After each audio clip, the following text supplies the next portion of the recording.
all you ghosts, ghouls, and things that go bump in the night. You know, I think we've all been guilty of searching the internet out of pure boredom in the last year or so. But today's story is a great reminder of why we shouldn't let curiosity get the best of us. So go ahead, pull up a chair, get comfy, and settle in for I Saw Something using MapCrunch. Hello. First, I suppose I should explain what MapCrunch is so you can understand the context of why I'm currently freaking out. MapCrunch is one of those weird websites on the internet that doesn't really do anything. It basically takes the user to random places on Google Street View just to waste time. With that out of the way, allow me to start from the beginning.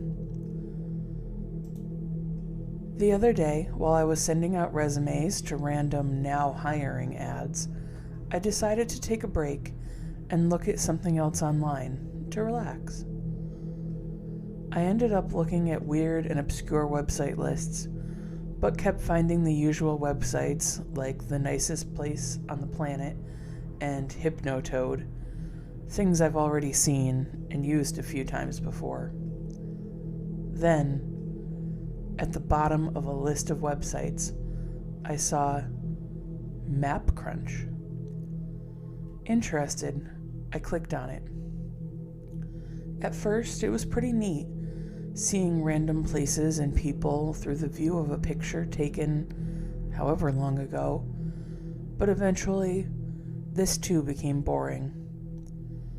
Rather, it was becoming boring, until I saw something strange in the background of one of the pictures. As many of you know, Google Maps offers a 360-degree viewing range, which is probably why I didn't notice him, at first. In the background of a picture of a rural area in what seemed to be the middle of Asia was a man who stood nearly 8 feet tall by my estimation. He was quite far back, so I couldn't see more than an outline, but he seemed to be facing away from me. I became quite unsettled, as you may imagine, but shrugged it off and just hit go again, not really excited to see what came up, but more so to just get that person off of my screen. I was now in what looked like Tokyo, and I began to look around. I happened to look up for a moment. I can't remember what caused me to do so. And there he was again, standing on top of a roof on a random building in Tokyo. I can't remember exactly what I said, but I think it was something along the lines of, "What the hell?" After a moment of hesitation, I clicked the go button again, this time teleporting to NYC, right near the base of some tall skyscrapers. I began looking around desperately, trying to find the creature, and just when I thought I'd finally rid myself of him, I saw it. He was standing significantly closer now, close enough that I could see it looked like a man, but not. His arms and legs were too long for his torso, and his veins bulged on his arms under what appeared to be a white polo shirt. His clothes, in fact, added to the question of who exactly this was. He wore a white polo shirt, long khaki slacks, black sneakers, and a wallet with a chain on it. The pants looked dirty, but the shirt seemed more or less clean. His hair was a mess of brown, combed, but not recently. As I sat there thinking about what was going on, my girlfriend came into the room. "John, what do you think we should do for dinner tonight?" I think is what she asked. But to be honest, I wasn't really listening. "Steph, come look at this. It's weird," I said, not looking away from the screen. With a huff, she came over and looked over my shoulder. "What the heck? What website is that?" She scrolled up on my mouse wheel to zoom in on the creature and made a face of disgust. "It's a website where you go to random street views on Google Maps, I guess. Any idea what it is?" I looked up at her, and she looked thoughtful, staring at the screen. "Yeah, I bet it's a joke. One of those creepypasta things. It's just a scary nothing, I bet. You're supposed to be applying for jobs, John," she said flatly. I opened the email tab where I'd sent out roughly 30 applications. "I have. I'm just waiting on someone to reply." "All right, good. Anyway, I don't know what that thing is supposed to be, but that's my guess. So, what do we want for dinner?" And with that, the intrigue about the site vanished, as thoughts of food came swiftly in to replace it.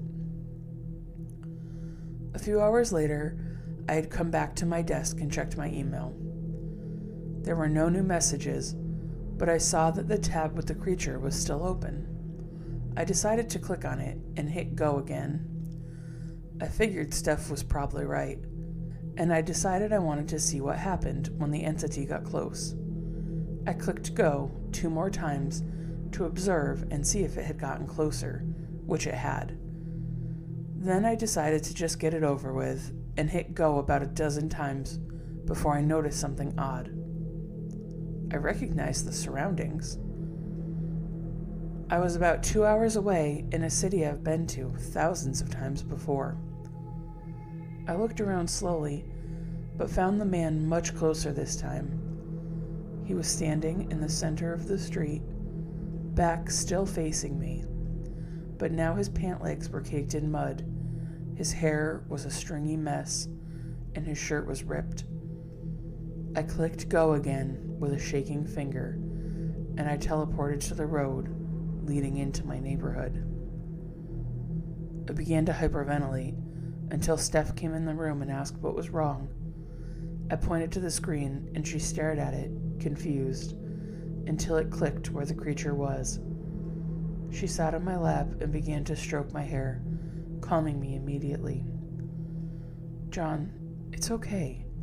I bet it's using your data from Google to figure out where you live. It's doing this to scare you. It's not a big deal." She hovered the mouse over go again and clicked it, and the monster was now inside our neighborhood. "Steph, no, don't click go again, please." I was genuinely terrified, and I couldn't look at the creature any longer. "Okay, John, I won't." She hovered the mouse over the X in the top right and clicked it. The screen went black, flashed, and the website was back. I stared in horror, and Steph stared in confusion. "I don't think it'll let me back out until I finish this thing's sick joke." She clicked go again, and it teleported us and the creature to our home. After a few seconds, we heard 3 soft at our door. Steph and I glanced at one another, and then looked towards the front door. "Cops," Steph said as she pulled out her phone to dial, but before she could do so, the door opened. Not by bursting or crashing open, but softly swinging open, like one of us were coming back home late. We jumped up, and I bolted for the door between us and whatever was in the living room. Steph was already on the phone with the police, shaking and crying into the receiver where we were and what was happening. Steph normally doesn't cry, and I honestly think she did it to get the cops to move faster. Clever girl. I closed the door and slid the armoire in front of the door to bar it. Then, I went and stood next to Steph while she was still on the call with dispatch, delivering a play-by-play of what was going on. "Ma'am, you said your husband is trying to assault you?" No, just someone is. I don't know who they are, but I have reason to believe they were stalking my boyfriend and I." "You said you don't know who they are. Do you have any idea why they targeted you?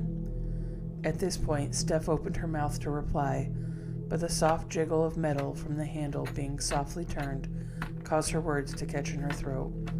Ma'am? The dispatcher asked again. No, we don't know what's going on or why, I said softly.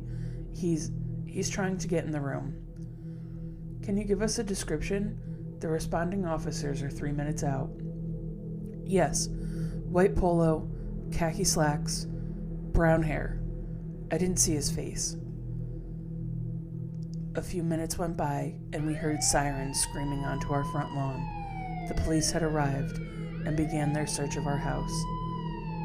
They coaxed us out of hiding with the sounds of humanity, and we debriefed them on what had happened. There were muddy footprints from our front step leading directly to the door. There were no signs of damage, but also no signs of the creature. The cops recommended that we stay elsewhere tonight and promised they'd keep a lookout on the house for us.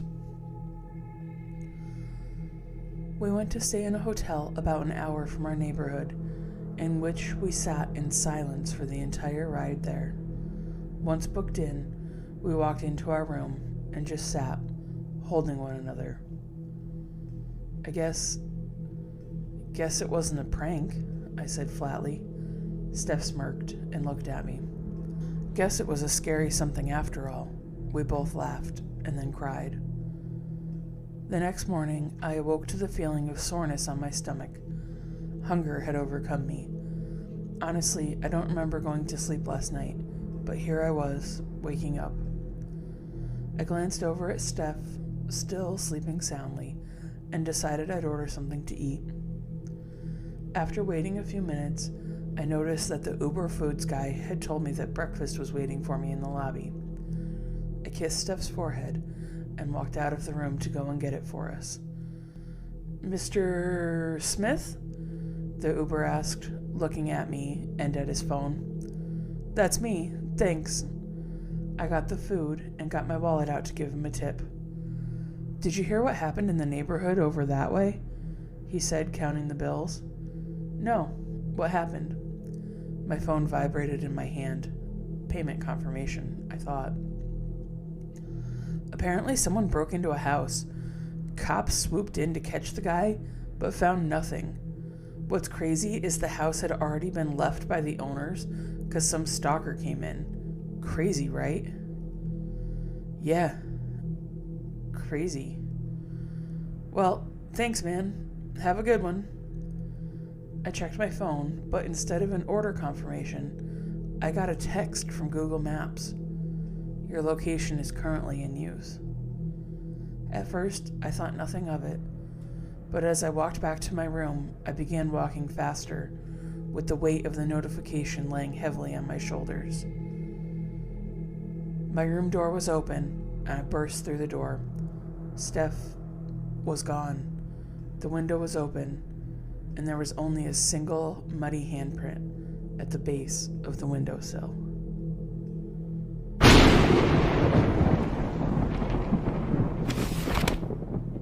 Well, I think that tale cured me of any desire I had to go spelunking through the depths of the internet, and Google Maps for that matter. John, I'm so sorry for what has happened to you and Steph, and I hope that one day she's found safe. Please, if you hear anything, update us. As always, if you have a cautionary tale of your own to share, please send it to me at hauntedhorrorstorian@gmail.com. That's all that we have on the books for today. So, until next time, my dear listeners, stay safe. Be careful what you search for online. And always remember, sometimes it's more than just a story.